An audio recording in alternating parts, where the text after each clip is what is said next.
Hello good morning साथीहरू। Mechanics of स्ट्रक्चरको unit 2 simple stress and स्ट्रेनबाट यो न्युमेरिकल हो। 2075 रेगुलर ब्याकमा सोधेको न्युमेरिकल हो। यो क्वेसन हेर्नु त, a circular reinforce concrete coulomb of a radius 700 mm is provided with 8 bar 20 mm diameter. एउटा कुलम हो। कुलम भनेको एउटा हाम्रो कुलम भनेको हाम्रो भाषामा एउटा पिलरको सर्कुलर पिलर हो, त्यसलाई कुलम भनिन्छ इन्जिनियरिङ ल्याङ्ग्वेजमा। त्यही कुलमको रेडियस कति रेडियसको हो? 700 mm रेडियसको हो। र त्यो कुलमको भित्र 8वटा रड, कतिवटा रड? 8वटा रड 20 mm को डायमिटर भएको, 20 mm डायमिटर भएको प्रोभाइड गरेको छ। अनि कुलम क्यारिज लोड, जुन कुलम छ त्यो 1200 किलो न्युटन लोड क्यारी गर्न सक्छ। Find the stress and strain. Stress त्यो कुलमको स्टिलमा र कङ्क्रिटमा कति उत्पन्न हुन्छ अथवा कति स्ट्रेस डेभलप हुन्छ, हामीलाई त्यो क्यालकुलेट गर्नु छ। र यो Young modulus of elasticity of steel र यङ मोडुलस इलास्टिसिटी अफ कङ्क्रिटको रेसियो 13 दिएको छ। अब सबभन्दा पहिला यसको फिगर बनाउनु त। कुलमको सर्कुलर कुलम हो, आरसीसी कुलम, सर्कुलर कुलम हाम्रो भइहाल्यो। यसमा कतिवटा रड प्रोभाइड गरिएको छ? 8वटा रड,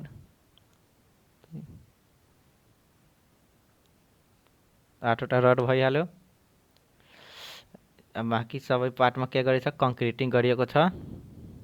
सबै कङ्क्रिटिङ भइहाल्यो। अब यो होमोजिनियस मिक्सचर भइहाल्यो। अब यो रड जुन छ यसको डायमिटर कति हो? 20 mm पहिला यसको डायमिटर हो, एट द रेट 8 बार, 8वटा बार युज गरेको छ। यसरी पनि दिन सक्छ, फिगरमा दियो भने, फिगरमा दिएन भने भाषामा यसरी दिन सक्छ, दुवै सेमै हो। अनि यसले यसको रेडियस कति दिएछ? 700 mm। अब गिभेनमा के भइहाल्यो? रेडियस अफ कुलम कति भइहाल्यो? 700 mm। अब यसलाई मिटरमा लाग्नु, 0.7 मिटर। 1000ले डिभाइड गर्नु, मिटरमा गइहाल्छ। अब त्यसपछि यो जुन कुलम छ यसको क्रस सेक्सन एरिया अथवा एरिया अफ कुलम कति भइहाल्छ? Pi R square. डायमिटर दिएको भए pi D square by 4।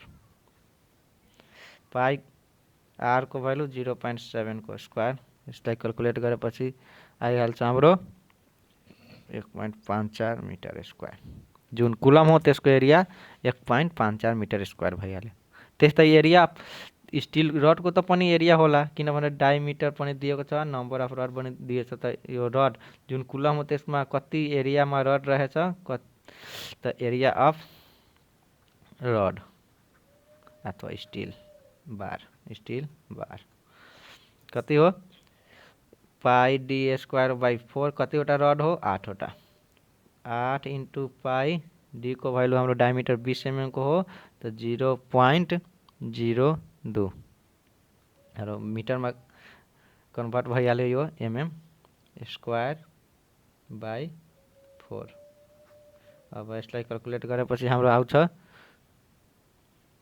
Area of rod को 2.51 इंटू 10⁻³ मिटर स्क्वायर।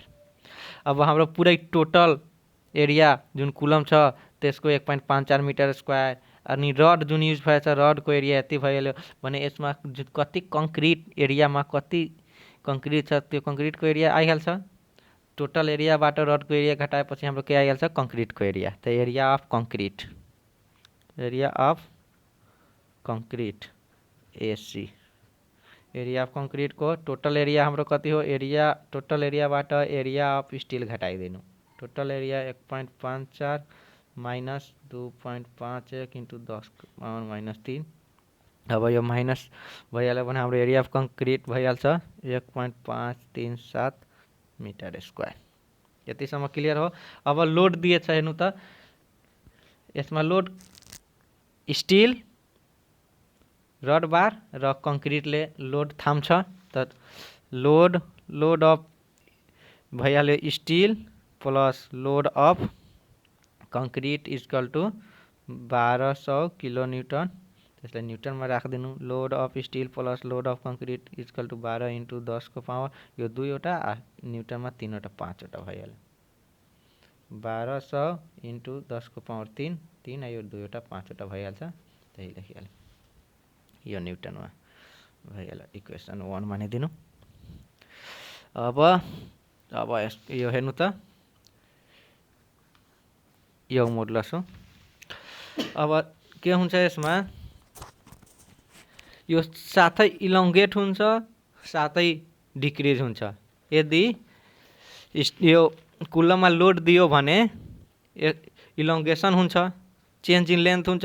जति चेन्ज हुन्छ लेन्थमा चेन्ज हुन्छ स्टिलको, त्यति नै चेन्ज हुन्छ कङ्क्रिटमा, किनभने दुवै होमोजिनियस मिक्सचर भइसकेको हुन्छ। त्यही भएर change in length of steel is equal to change in length in concrete. दुवैको इलोङ्गेसन सेमै हुन्छ, साथै साथै घट्छ साथै साथै खुम्चन्छ। त्यही भएर अब इलोङ्गेसन लेख्नु त, नाउ इलोङ्गेसन अथवा change in length of steel is equal to elongation of concrete अथवा change in length of concrete. दुवैको सेम हुन्छ इलोङ्गेसन अफ कङ्क्रिट। अब elongation of change square strain of steel equal to strain of concrete, दुवैको same हुन्छ। अब यो Young modulus इलास्टिसिटीको formula के हुन्छ, स्ट्रेस बाई स्ट्रेन। त स्ट्रेनको फर्मुला के भइहाल्छ, stress by Young modulus elasticity. यही फर्मुला यहाँ राख्नु त। यो स्ट्रेनको स्टिलको भइहाल्यो स्ट्रेस, स्टिल हो त स्टिल, यो भनेको यङ मोडुलस इलास्टिसिटी स्टिलको हो भने स्टिलको, त्यस्तै कङ्क्रिटको हो कङ्क्रिटको, स्टिलको हो भने स्टिलको। यो भयो stress in still upon young modulus in still, stress in concrete upon young modulus in concrete. यो सी कङ्क्रिट। अब के गर्नु, यो हामीलाई के भ्यालु गिभेन हो, माथिको भ्यालु के गिभेन हो, steel by concrete equal to 13। Steel र कङ्क्रिटको रेसियो मिलाउनु पर्यो। यो स्टिल यहाँ गइहाल्छ, यो यहाँ आइहाल्छ। यो steel by concrete equal to Young modulus steel by Young modulus concrete. यो भ्यालु आइहाल्यो। यो दुवैको भ्यालु कति भइहाल्छ, 13 इक्वल टु 13। अब के गर्नु, stress of steel upon stress of concrete equal to हाम्रो भइहाल्यो 13। त stress of steel equal to भइहाल्यो 13 स्ट्रेस अफ कङ्क्रिट। अब यसलाई इक्वेसन 2 मानिदिनु। अब फ्रम इक्वेसन 1 इक्वेसन 1 हाम्रो कति थियो, load of steel plus load of concrete दुवै जोडेर हाम्रो के थियो, 12 इन्टु 10 को पावर 5 न्युटन। यति हाम्रो लोड थियो। त यो लोड, अब लोडको फर्मुला के हुन्छ, लोड र स्ट्रेसको हामीलाई रिलेसन चाहियो। त चाप प्रेसर बराबर एफ बाई ए। त यसमा त प्रेसर भन्न मिल्दैन। अब यसमा हाम्रो स्ट्रेस भन्न मिल्छ। Stress equal to force upon area. फोर्सलाई पीले पनि इन्डिकेट गरिन्छ, पी अपन एरिया। त पी इक्वल टु कति भइहाल्छ, stress into area equal to P. त्यही भइहाल्यो load equal to stress into area. अब यसको स्ट्रेस स्टिल हो steel into area of steel plus force stress in concrete into area in concrete equal to 12 into 10 को power 5 newton. अब यसको stress in स्टिलको कति हो, 13 stress in concrete into area of still हामीले पहिला नै क्यालकुलेट गरेको हो। स्टिलको एरिया 2.51 इन्टु 10 को पावर -3 प्लस सी हामीले क्यालकुलेट गर्ने area of concrete. Area of कङ्क्रिटको फर्मुला भ्यालु हो 1.537 इक्वल टु भइहाल्यो 12 इन्टु 10 को पावर 5। अब यसमा कमन के हो, यो कॉमन हो, कॉमन घिंची हालूँ। अब बाकी रहो 13 इंटू 2.51 इंटू 10 को power 3 -3 plus 1.537 equal to 12 into 10 को पावर 5। अब stress in concrete equal to अब यो जोडेर 11 डिवाइड भइहाल्छ। त म यसको डाइरेक्टै भ्यालु लेख्छु, कति भइहाल्छ 7 6 4 8 1 8 5 3 5 Newton per metre square. Stress को फॉर्मूला यही स्ट्रेस को यूनिट हो। अब यो भइहाल्यो स्ट्रेस इन कंक्रीट को भइहाल्यो। अब स्ट्रेस इन स्टील को चाहिए तो unit from equation 2 steel equal to 13 concrete 13 into 7 6 4 8 1 8.35 equal to इसको आ गया 9 9 4 2 6 3 8.62 न्यूटन पर मीटर स्क्वायर। अब हेर्नु त हेन्स स्ट्रेस इन कंक्रीट कति भइहाल्यो। अब हेर्नु त किलो न्यूटनमा कन्भर्ट गर्दाखेरि 3वटा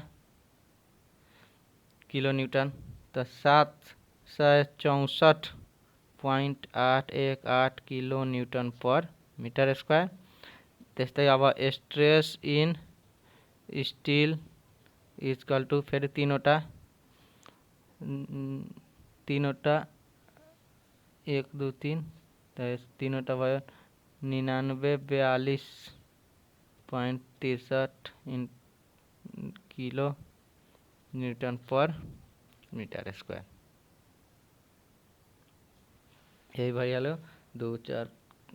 अब हेर्नु त कसको मैक्सिमम स्टील को हाम्रो मैक्सिमम स्ट्रेस थाम्ने क्षमता रहेछ, किनभने यसैबाट स्टील को जुन कंक्रीट को 13 गुना स्टील को कैपेसिटी हो स्ट्रेस। अब यही हाम्रो भइहाल्यो stress in concrete and stress in steel. अब यस्तै न्यूमेरिकल सोच यसबाट दोस्रो टाइप हो। पहिलो टाइपको म बनाइसकेको छु, यो दोस्रो टाइपको न्यूमेरिकल हो। अब यसमा रेक्टेंगुलर यो जुन कुलम हो रेक्टेंगुलर पनि दिन सक्छ। रेक्टेंगुलर दिएपछि त्यसको रेक्टेंगुलरको एरिया के हुन्छ b इंटू डी। यो फर्मुलाबाट क्याल्कुलेट गर्नु।